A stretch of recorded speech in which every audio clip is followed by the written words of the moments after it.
Sa mapagpalayang araw po sa ating lahat, mga kaibigan. Ito po ang Kawal ng Demokrasya, Waldy Carbonell. Ang ating pong papaksahin sa episode na ito ay yung pong appearance o pagdalo ni Vice President Sara Duterte sa Kongreso. Batid ko po, batay po dun sa napakaraming viewers ng YouTube na nagpakita po ng minute-to-minute coverage ng Quadcom sa Kongreso, abay sumugod po si Sara Duterte upang siya po ay magpakita ng kaangasan o pagkasiga. Una, nagsuot po siya ng jacket army na paborito ng kanyang tatay sa tuwing ito ay nagpa-public appearance sa mga plaza ng Davao. Ito po ang mga tatak Duterte, ang kanilang katapangan at kaangasan.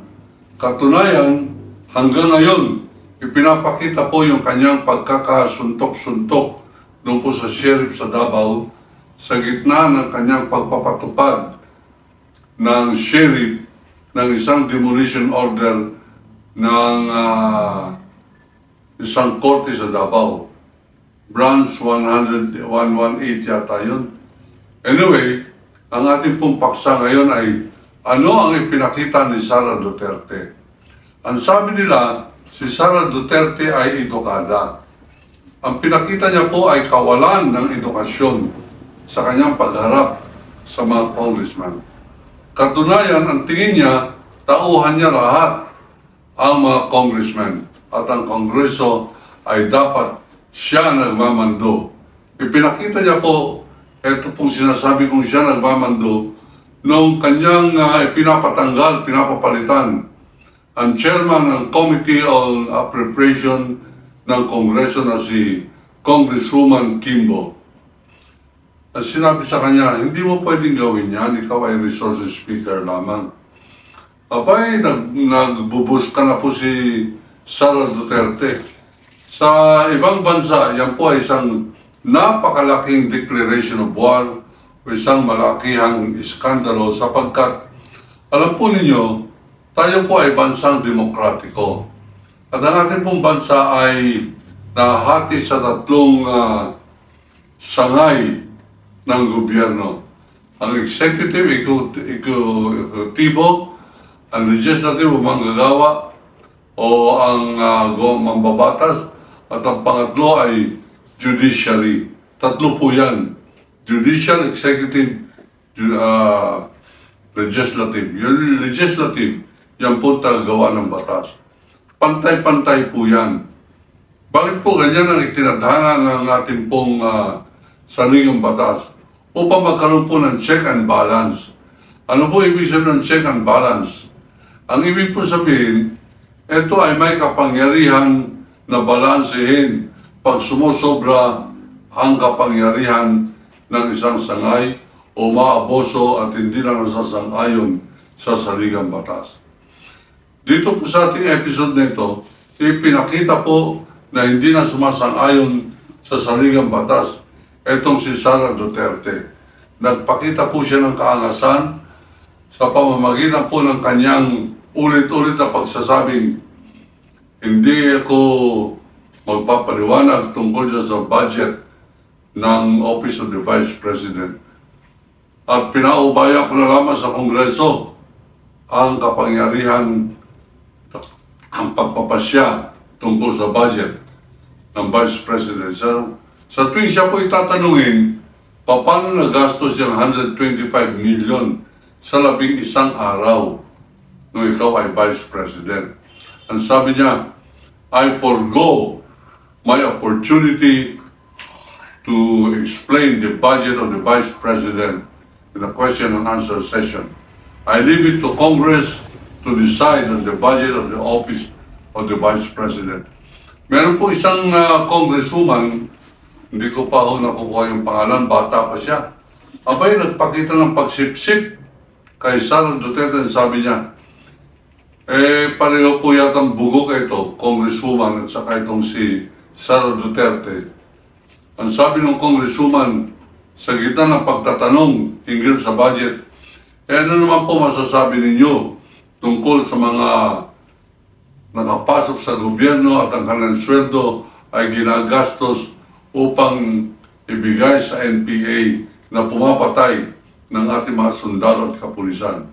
Ang sagot ni Duterte, I forgo my right to defend the budget of the office of the Vice President. E di kabugukan, pareho pong bugok, hindi nagsisilbi sa taong bayan. Itong congresswoman ito, bata pa naman. Akala ko kabataan party list. At itong bugok at abusadong Sara Duterte. Sinasabi nila na abogado daw ito. Wala pong trace sa kanyang pananalita, sa kanyang edukasyon, sa kanyang pagkilos na siya ay nakapagtapos ng abogado. Maaaring nakapagtapos po siya ng abogasya, pero yung pagpasasabar ay masasabi po natin questionable, sapagkat very basic po yan, 3 branches of government.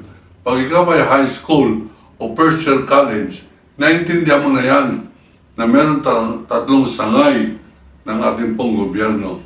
Legislative, yan po yung Kongreso o Senado, na siyang nagbabalangkas, siya po ang gumagawa ng batas. Executive, siya nagpapatupad ng batas. Andiyan po ang presidente, governor, mayor, barangay chairman at kapulisan. At judicial, yan po ang final o panghuling magpapaliwanag ng batas kung ito ba ay katanggap-tanggap at nasasang-ayon sa ating pong saligang batas. Ipinakita po ni Duterte na baliwala sa kanya yan. Bakit kinakailangan po siya ma-impeach? Sapagkat kalat na po yung kanilang pagkakampanya sa buong Pilipinas. Ang social media po natin, para pong noong 1916, abay kontrolado po na in chip. Kung meron pong kumukontrol ng isang malaking public relations outfit tungkol po sa pagpaplano kung paano dadamitan, kung paano magsasalita, at kung anong estratehiya upang manalo si Duterte muli sa halalan. Nadudulas-dulas na po sila. Sa aking pong panunood, ang pagkakadulas po ay nandun mismo kay Digong Duterte nung okasyon ng kanilang pagpupulong doon po sa PDP, Padapa, Partido Demokratiko Pilipino, na ito po ang bumuo nito ay si Pacquiao at si Pimentel, ngunit naagaw po ang liderato sa kanila. At ito ngayon ay pinangungunahan ni Robin Padilla at ni Duterte bilang chairman. Mga kaibigan, nadulas si Duterte nung sinabi niyang kinakailangan tayo magpalakas muli para maibalik natin ang Partido Demokratiko PDP laban sa Malacanang. Abay talaga pong tuloy-tuloy ang kanila pong puspusang paghahanda para ma-take over muli ang Malacanang. Pero sa ating pong mga naririnig na nababasang mga pangyayari, masyado pong nagmamadali si Sara. At gusto nila, may mangyari na kay Bongbong o kaya ma-impeach si Bongbong. Ang problema, hindi po sila makaipon ng tinatawag po na critical mass. Ano po ibig sabihin yan? Yung po bang sapat na bilang ng tao para tawagin na people power. Bagamat bumabaha po ang pera pambayad sa mga dadalo sa kanilang people power movement, abay napupunta siguro sa bulsa ng tagabigay, sapagkat sa halip na umabot ng 2,000, 1,000 ang ibibigay sa bawat isang umaattend, abay 300 na lamang, 200, at yung pagkain ay hindi pa na i-deliver na sapat. Ibig sabihin, diyan pa lamang sapagkat wala pong patayan ang kanilang mga rally kundi paninira kay Bongbong Marcos. Abay, nakatuon po sila Diyan po sa pagwasak kay Bongbong Marcos sa halip na tignan nila kung anong magagawa ng PDP laban o ni Duterte upang makabawi man lamang siya ng serbisyo, makapagbigay pa siya ng serbisyo. Yung pong pambubuska ni Sara Duterte sa Kongreso ay isang manifestasyon o isa pong hayagan na pagpapakita ng kawalan ng respeto. At ito ay sinasang-ayunan ni Gloria Macapagal-Arroyo sa kanyang pagtatanggol na dapat hindi na pinag-uusapan yung budget ng year 2022 na kung saan nilustay ni Sara Duterte ang 125 million sa loob ng 11 days na di umano ito ay ginastos niya sa pagbibigay ng mga ayuda at mga kabayaran sa impormasyong kanyang tinatanggap hinggil po sa issue ng seguridad ng ating pong bayan, ng ating pong bansa. Abay pinagtanggol ni Gloria Macapagal-Arroyo, ang sabi niya, ito ay hindi na kinakailangang pag-usapan sapagkat ang dapat pag-usapan ngayon ay budget 2024. At ito nga po ay atin pong nakita na pagtatangka pa rin ang barkadahan ng mga Sara Duterte dyan po sa Kongreso. At siyempre, itong si GMA, Gloria Macapagal-Arroyo, mga kaibigan, ay isang sa pinakakurap na presidente ng bansa sa buong mundo. Isa sa mga kurap. Ang sabi po ng isang writer, si Peter Gunter, sa international publication na pinikap po ng Washington Post, pinikap din po ng Inquirer, pinikap ng mga iba't ibang mga organization, news organization. Ang Pilipinas ay isa sa pinakakurap na bansa, lalo tigit isa itong pinangungunahan ng isa sa pinakakurap, number 18 in the world, na kurap na Pangulo sa buong mundo, si Gloria Macapagal-Arroyo. Pero siyempre, ang Pilipino ay Pilipino, abay, binoto pa rin siya bilang congresswoman ng Pampanga. Diyan po, nagpapakita ko anong klase mga botante ang mga Kapampangan. I'm sorry, but I offer no apologies. Yan po ang aking pong obserbasyon at ganyan na rin po ito si Marcoleta.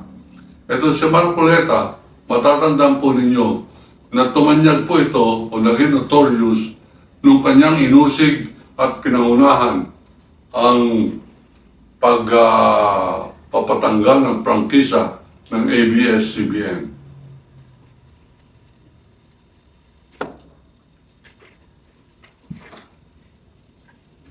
Kanyang muling pinagtanggol, mga kaibigan, ang budget ni Sara Duterte sa pamamagitan ng kanyang argumento na dapat igalang ang tradisyon ng pagbibigay ng kortesiya sa office ng presidente, sa office ng vice-presidente. Ito si Marcoleta, mga kaibigan, wala pong personalan dapat. Mali po at hindi po ako sumasang-ayon yung po sa mga comment na hamunin na lamang si Marcoleta ng sabunutan. Abay, medyo hindi po pantay na laban yan. Sapagkat pag nagsabunutan po kami ni Marcoleta, hindi na po ko lalaban. Tatapatan ko na lamang ng ventilador yung kanya pong buhok. At tayo po naman ay hindi po namimersonal. Pero yung stand ni Marcoleta na pagbibigay ng respeto sang-ayon sa tradisyon ay hindi po naman pagkawalan ng respeto yung ginawang pagtatanong. Yan po ay tungkulin ng Kongreso na tanungin kung saan napupunta ang pera ng bayan. 125 million in 11 days, meron na pong COA report na mahigit sa kalahati niyan ay disallowed. Ang ibig sabihin, hindi tinatanggap ng Commission on Audit ang kalahati po niyan bilang lehitimong pagkakagastos ng Office of the Vice President. May pinagtatanggol po ni Marcoleta at yung kanyang mga argumento sa amin po mga akadim. Ang tawag po rin ay argumentum non sequitur. Walang katuturan, hindi natutong-natuma, walang lohika. At kadalasan argumentum ad hominem, pinipersonal niya at sinasabing kawalan ng kortesiya ang pagtatanong. Ang nakakaya niyan, dapat bigyan ng kortesiya ang taong bayan. Dapat bigyan ng kortesiya ang saligang batas. Dapat bigyan ng kortesiya ang kanilang mga pwesto sa gobyerno. Yan po ang ating pong paninindigan. At tayo po ay sumasang-ayon na dapat ang mga taong pareho po nito ay hindi nila ginagamit ang kanilang relihiyon sa kanyang pagmamalaki na siya ay Iglesia ni Cristo. Pag ganyan po ang paggamit ng pangalan ni Cristo, hindi po nalalayo sa paggamit ni Pastor Kibuloy sa kanyang barkadahan ng Kingdom of Jesus Christ. Mali po yan sapagkat that's using the name of God in vain. Sa amin po mga Muslim, kaya ako po ay nagbalik Islam, ay ginagalang po namin ang pangalang Kristo. Hindi po namin inaalipusta yan. Hindi ang ginagamit na pang-hold up, hindi ginagamit sa child trafficking, hindi ginagamit sa rape, hindi ginagamit sa pagkampi sa mga maling polisiya ng mga corrupt na government official pareho ni Sara Duterte. Dapat ito si Marcoleta ay itakwil ng Iglesia ni Cristo sapagkat isa siyang pabigat, isang luggage, extra luggage na nagpapalubog lamang sa Iglesia ni Cristo. Pareho po ng pagpapalubog ni Kibuloy sa pangalang Kristo sa paggamit niyang Kingdom of Jesus Christ. Hindi po Kingdom of Jesus Christ yan. Kingdom of the rapist, Kingdom of the corrupt, Kingdom of the attack dog of Duterte. At ako po ay naninindigan na dumating po tayo sa tamang panahon na dapat nang impeach itong si Sara Duterte. Masyado na pong kapalaluhan at pang-aaboso ng mga Duterte sa atin. Magalit naman na tayo, magpakita tayo ng hindi pagsang-ayon at sa lahat ng mga nagtatanggol pa kay Duterte sa pangunguna ni Gloria Macapagal Arroyo corrupt at sa mamalasakit ni Marcoleta corrupt, hindi ko tinatanggap yung pong suggestion na kaming dalawa ay magsabunutan sapagkat hindi po ako namimersonal. Ang buko po ay hindi kaya ng ventilador. Kaya ventilador na lamang ang aking itatapat sa kanya. Muli, ang paninindigan ng kawal ng demokrasya, impeach Sara Duterte. Ako po si Waldy Carbonell, kawal ng demokrasya nagsasabing, iniibig ko ang Pilipinas.